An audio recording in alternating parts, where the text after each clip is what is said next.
Hello friends, GK गुरुजी अड्डा के YouTube platform पे मैं शैलेश आप सभी का हार्दिक स्वागत करता हूं।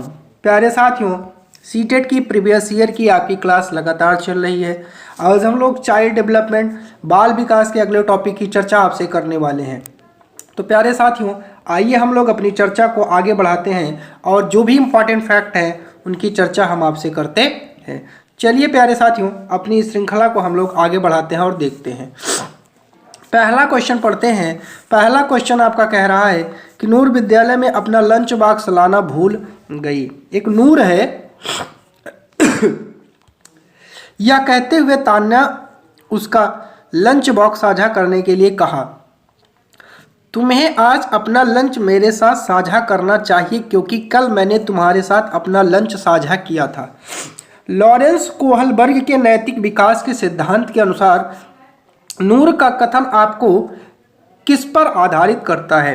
तो आपको इस पहले का राइट जवाब देना है। क्या होगा भैया? कानून व्यवस्था नहीं है बाबू, ये कानून व्यवस्था की एज नहीं है, आज्ञा पालन की भी एज नहीं है, अच्छा और परंपरागत होना की भी नहीं है, आदान प्रदान और परंपरागत है। यही आपका राइट जवाब है। चलिए दूसरा क्वेश्चन पढ़ते हैं और देखते हैं दूसरे का राइट जवाब क्या होगा। चलिए आइए देखते हैं।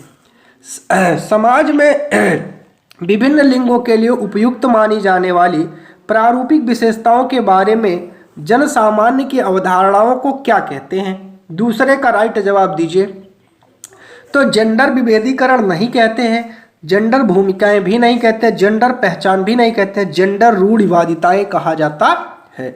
तीसरे क्वेश्चन पे चलते हैं और देखते हैं तीसरे का राइट जवाब क्या होगा। चलिए, हाल ही में पाठचर्या की ऐसी कहानियों को शामिल करने के लिए विवेकशील प्रयास किया गया है जिसमें पिता घर के कार्यों में लगा रहता और माता साहसी गतिविधियों को करती है। यह कदम किस लिए महत्वपूर्ण है? तो आपको तीसरे का राइट जवाब देना है प्यारे साथी। यह जेंडर पक्षपात को सशक्त बनाता है, बिल्कुल गलत है। यह जेंडर रूढ़िवादिता को समाप्त करता है, यही आपका राइट जवाब है। चलिए क्वेश्चन नंबर 4 पे चलते और देखते हैं 4 हमारा क्या कह रहा है। वाइगोत्स्की के अनुसार जब एक वयस्क बच्चे के निष्पादन के वर्तमान स्तर को सहयोग द्वारा विस्तारित करता है तो इसे क्या कहते हैं? चौथे का राइट जवाब दीजिए। खोजपूर्ण अधिगम बिल्कुल नहीं है। जेडपीडी समीपस्थ विकास का क्षेत्र बिल्कुल नहीं, इसे पाड़ या ढांचा स्कैफोल्डिंग कहा जाता है। चलिए क्वेश्चन नंबर 5 चलते और देखते 5 का राइट जवाब क्या होगा। आइए क्वेश्चन नंबर 5 पढ़ते और देखते हैं। जीन पियाजे के संज्ञानात्मक विकास के सिद्धांत के अनुसार परिकल्पित निगमनात्मक तर्क किस अवधि में विकसित होता है? तो 5वें का आपको राइट जवाब देना है। संवेदी चालक में बिल्कुल नहीं, पूर्व संक्रियात्मक में बिल्कुल नहीं, मूर्त संक्रियात्मक में बिल्कुल नहीं, अमूर्त संक्रियात्मक अवस्था आपका राइट जवाब हो जाएगा। चलिए छठा कह रहा है बच्चों के चिंतन के बारे में सामाजिक प्रक्रियाओं तथा सांस्कृतिक संदर्भों के प्रभाव को समझना आवश्यक है। छठे का राइट जवाब क्या होगा? लॉरेंस कोहलबर्ग बिल्कुल नहीं, जीन पियाजे बिल्कुल नहीं, लेव वाइगोत्स्की। जब भी आपसे समाज के बारे में कहेगा बाबू तो लेव वाइगोत्स्की ही समाज इनका ट्रिक है। चलिए क्वेश्चन नंबर 7 पढ़ते हैं और देखते हैं 7 का राइट जवाब क्या होगा।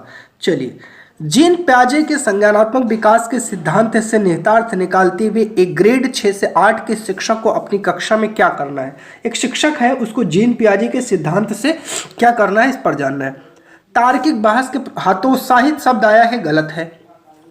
ऐसी समस्याएं प्रस्तुत करनी चाहिए जिसमें तर्क आधारित समाधान की आवश्यकता होती है, बिल्कुल राइट जवाब है आपका यही। आगे पढ़ना ही नहीं। यहाँ केवल आया है तो गलत हो जाएगा, ठीक है। यहाँ भी केवल आया है तो आपका गलत हो जाएगा। केवल निगेटिव शब्द होता है बाबू, केवल शब्द आ जाए तो आपका ऑप्शन गलत हो जाएगा। 8वें का राइट आंसर देखते हैं क्या होगा। हार्वर्ड गार्डनर के बहुबुद्धि सिद्धांत के अनुसार तार्किक गणितीय बुद्धि वाले एक व्यक्ति की क्या विशेषताएं हो सकती है? ध्वनि ताल शब्दों के अर्थ के प्रति संवेदनशीलता, गलत है। दृश्य स्थानिक परिवेश को सटीक रूप से ग्रहण करने की योग्यता, ये भी गलत है। संगीत में अभिव्यक्तियों के आवाज के स्तर, ताल एवं सौंदर्य पर गुणों को उत्पन्न करने वाले प्रशंसा की योग्यता, ये भी गलत है। पैटर्न को खोजने एवं तर्क की लंबी श्रृंखला को हल करने की क्षमता, ये गणित में होता है। आपका राइट जवाब चौथा हो जाएगा। चलिए हम लोग आते हैं क्वेश्चन नंबर 9 पे और देखते हैं 9 का राइट जवाब क्या होगा। 9 कह रहा है वह प्रक्रिया जिसके द्वारा बच्चे आदतों, कौशलों, मूल्यों और विप्रेरणाओं को विकसित करते हैं, उन्हें समाज के जिम्मेदार एवं क्रियाशील सदस्य बनाती है, उसे क्या कहा जाता है? जवाब दीजिए नौवीं का, उसे सामाजिकरण कहा जाता है। आगे का ऑप्शन आपका गलत हो जाएगा। चलिए क्वेश्चन नंबर 10 पे चलते और देखते 10 क्या कहता है। 10 कह रहा है मानव विकास के संदर्भ में आनुवंशिकता तथा पर्यावरण की भूमिका के बारे में निम्नलिखित कथनों में से कौन सा सही है? आपको 10 का राइट जवाब देना है। व्यक्तिगत विभिन्नताओं का एकमात्र शब्द आया है, गलत है। परिवेशीय प्रभाव पूर्ण रूप से एक व्यक्ति के विकास को, यह भी गलत है, एक व्यक्ति का विकास नहीं होता है। मानव विकास को ना तो आनुवंशिकता ना ही पर्यावरण पर, यह भी ऑप्शन गलत है, दोनों प्रभावित करते हैं। आनुवंशिकता एवं पर्यावरण दोनों एक जटिल पारस्परिक क्रिया के रूप में मानव विकास को प्रभावित करते हैं। राइट जवाब आपका चौथा हो जाएगा। चलिए 11 नंबर के क्वेश्चन पे आते हैं और देखते हैं इसका राइट जवाब क्या होगा। एक प्रगतिशील कक्षा में 11 का राइट जवाब देना है। क्या होगा? विद्यार्थी के द्वारा ज्ञान की संरचना की जाती है, तो सही है।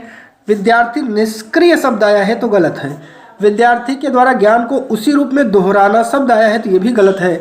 और शिक्षक के निर्देशों के अनुसार शिक्षार्थी के द्वारा ज्ञान का अनुसरण शब्द आया है, रटना, ये भी आपका गलत हो जाएगा। चलिए आगे चलते हैं। सतत एवं व्यापक मूल्यांकन में क्या शामिल है? आपको 12 का राइट जवाब देना है। केवल शब्द आया है तो गलत है। केवल संकलनात्मक गलत है, ना तो संकलनात्मक ना ही संरचनात्मक, ये भी गलत है। विविध प्रकार की रणनीतियों का प्रयोग करते हुए दोनों संरचनात्मक एवं संकलनात्मक आकलन का प्रयोग करना चाहिए। चौथा आपका राइट जवाब हो जाएगा। चलिए क्वेश्चन नंबर 13 देखते हैं। अगला है, आपकी कक्षा के एक विद्यार्थी को विभिन्न स्रोतों से बार बार यह बताया गया कि उसके सामाजिक वर्ग के लोग शैक्षिक क्षेत्र में निम्न स्तरीय प्रदर्शन करते हैं। इस रूढ़वादिता एवं परिणामिक रूढ़वादी आशंका के प्रभाव को कम करने के लिए एक शिक्षक को क्या पहल करनी चाहिए? तो 13 का राइट जवाब दीजिए, क्या करनी चाहिए? इस प्रकार के सरोकारों को अनदेखा करना गलत बात है। विभिन्न सामाजिक वर्गों के विद्यार्थियों की प्रतियोगिता आयोजित नहीं करना है। विद्यार्थी से पढ़ाई छोड़कर ये तो बिल्कुल नहीं करना है भैया। विभिन्न सामाजिक वर्गों के रोल मॉडल से संबंधित कहानियां, उदाहरणों को प्रस्तुत करना, यही आपका राइट जवाब हो जाएगा। चलिए आगे चलते हैं 14 पे और देखते हैं 14 का राइट जवाब क्या होगा। एक समावेशी कक्षा में शिक्षक को क्या करना चाहिए? यह विश्वास करना चाहिए कि प्रत्येक बच्चे में अपनी योग्यता एवं शक्ति के अनुसार सीखने की क्षमता है। राइट जवाब। अशक्त अधिगमकर्ता के प्रति दया एवं सहानुभूति का भाव, ये गलत है। बच्चों को अपाहिज बच्चा, मंदबुद्ध बच्चा, ये तो और गलत है। केवल प्रतिभाशाली, ये भी गलत है, केवल शब्द आ गया है। चलिए क्वेश्चन नंबर 15 पढ़ते हैं और देखते हैं इसका राइट जवाब क्या होगा। चलिए, एक विद्यार्थी कक्षा में निम्नलिखित जो है लक्षण को प्रदर्शित करता है। पढ़ने के प्रति चिंता, शब्दों या अक्षरों को पहचानने में कठिनाई, निम्न स्तरीय शब्दावली और पढ़े हुए पाठ को समझने, याद करने में कठिनाई। अधिगम अशक्तता वाले विद्यार्थी, इसका तीसरा राइट जवाब हो जाएगा। चलिए 16 पर आते हैं और देखते हैं 16 का राइट जवाब क्या होगा। एक शिक्षक एक समावेशी कक्षा में विशेष योग्यता वर्ग वाले अधिगमकर्ताओं की आवश्यकताओं को किस प्रकार बता सकते हैं? चलिए 16 का राइट जवाब दीजिए। आकलन के लिए पेपर पेंसिल टेस्ट का प्रयोग, गलत है। विद्यार्थियों को निर्देश देने के लिए एक तरीकों का प्रयोग, गलत है। अत्यधिक लिखित गृह कार्य देना और उत्तरों को अन्य प्रतिभाशाली विद्यार्थियों से नकल करने पर दबाव डालना, गलत है। प्रत्येक विद्यार्थी के अधिगम के सशक्त पक्षों एवं कमजोरियों के विश्लेषण के आधार विशिष्ट अधिगम उद्देश्यों को विकसित करना, राइट जवाब। चलिए 17 नंबर पे चलते हैं। एक शिक्षिका अपनी कक्षा में सृजनात्मक विद्यार्थियों को किस प्रकार प्रोत्साहित कर सकती है? 17 का राइट जवाब दीजिए। अपसारी चिंतन पर बल देकर, गलत है। अपसारी चिंतन को हतोत्साहित करके, गलत है। अनेक परिप्रेक्ष्यों को प्रोत्साहित करके तथा मूल विचारों को महत्व देकर, तीसरा राइट जवाब हो जाएगा। चलिए 18 पे चलते हैं और देखते हैं राइट जवाब। कौन सा कारक कक्षा में सार्थक अधिगम का पक्ष लेता है? 18 का राइट जवाब दीजिए। बच्चों को पढ़ने के लिए अप्रेरित करने परीक्षणों की संख्या नहीं बढ़ाना है। भैया परीक्षण की संख्या क्यों बढ़ाएंगे? बच्चों को पढ़ने के लिए अप्रेरित करने, पुरस्कार थोड़ी बढ़ा देने से बच्चा पढ़ लेगा।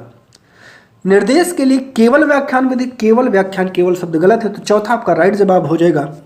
विषय वस्तु तथा बच्चों के संपूर्ण कुशलक्षेम में अधिगम के प्रति सच्चा सरोकार रखना। चलिए 19 पर आते हैं, देखते हैं 19 का राइट जवाब क्या होगा।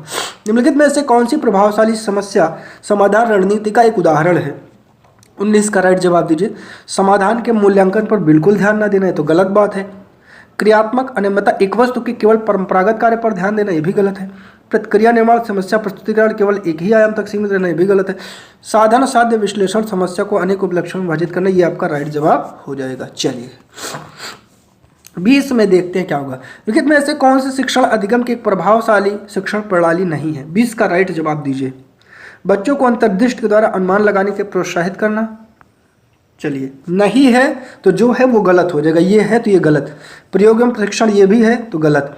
संवाद पर चर्चा है तो गलत। दिए गए ज्ञान को दोहराने पर विषय केंद्रित, यही आपका राइट जवाब हो जाएगा। चलिए 21 पर चर्चा करते हैं क्या होगा। शिक्षक कक्षा में पढ़ने में ध्यान ना देने वाले बच्चों को किस प्रकार बर्ताव कर सकते हैं? 21 का जवाब दीजिए। तो बच्चों से कक्षा के बाहर जाने के लिए कहकर गलत है। पूरी कक्षा के सामने बार बार डांटना तो नहीं, एनसीएफ डांटने के लिए तो मना करता है, ठीक है। आपको कैसे डांट दोगे बच्चों को? उनसे बात करके उनकी अरुचि का कारण जानने की कोशिश करेंगे, बिल्कुल सही है। उन्हें ये कार्य अत्यधिक नहीं देना है भैया, ये भी आपका एनसीएफ मना करता है। 22 का रस संरचनावादी उपागम बताते हैं कि ज्ञान की संरचना के लिए अत्यंत आवश्यक है। क्या आवश्यक है बताइए? बच्चे का पूर्व ज्ञान, ठीक है, पहला ही आपका राइट जवाब हो जाएगा। 23 पर चर्चा करते देखते 23 का राइट जवाब क्या होगा। बच्चे अनेक घटनाओं के बारे में सहज अनुभव सिद्धांत की संरचना करते। इस पृष्ठभूमि में एक शिक्षक को क्या करना चाहिए? 23 का जवाब दीजिए।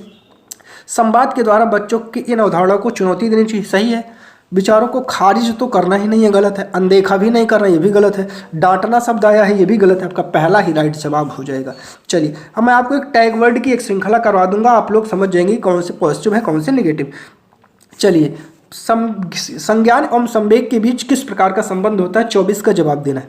एक दूसरे से स्वतंत्र, गलत है। एक दिशीय, ये भी गलत है। द्विदिशीय हो सकता है? नहीं, द्विदिशीय होता है लेकिन उसमें जो है क्या होता है, दोनों के बीच गतिशील पारस्परिक क्रिया होती है, ठीक है।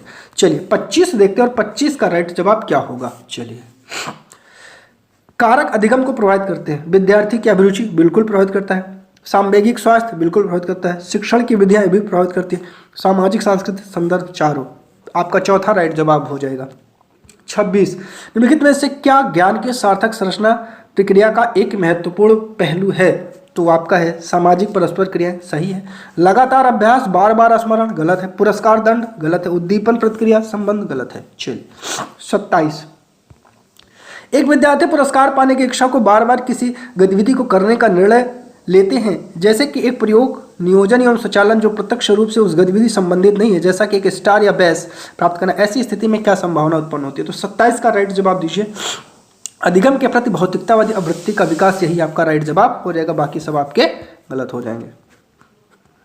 चलिए 28 नंबर पर चलते हैं, देखते हैं बाल्यावस्था की अवधारणा से क्या अभिप्राय है, बताइए। विभिन्न सांस्कृतिक संदर्भों में सार्वभौमिक रूप से समान, गलत है। समकालीन सामाजिक संरचना मनोवैज्ञानिक के अनुसार यह एक सामाजिक संरचना है, बिल्कुल सही है। बच्चे दुष्ट पैदा होते हैं, ये तो कथन ही गलत है भाई, कहाँ दुष्ट पैदा होते हैं। बच्चे शून्य से शुरुआत करते हैं, ये भी गलत है। उनके पास उनका अपना पूर्व अनुभव होता है बाबू, बच्चे कहाँ शून्य से शुरुआत करते हैं। कोई भी बच्चा शून्य से शुरुआत नहीं करता, उनका पूर्व अनुभव होता है। मध्य बाल्यावस्था की विशेषता बताना है 29 जल्दी से। शारीरिक वृद्धि एवं विकास बहुत तेज गति से होता है। 29 का राइट जवाब क्या होगा? तो ऐसी कोई बात नहीं है।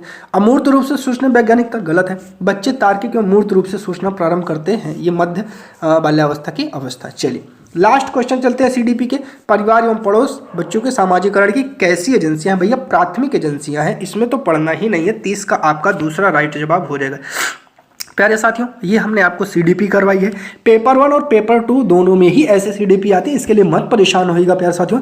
चैनल पर नए हैं तो सब्सक्राइब करिए, वीडियो को लाइक और शेयर बहुत ज़्यादा से ज़्यादा करिए, ठीक है। आप सबके लिए मैं इस प्रकार की वीडियो लाता रहूँगा। बहुत बहुत धन्यवाद।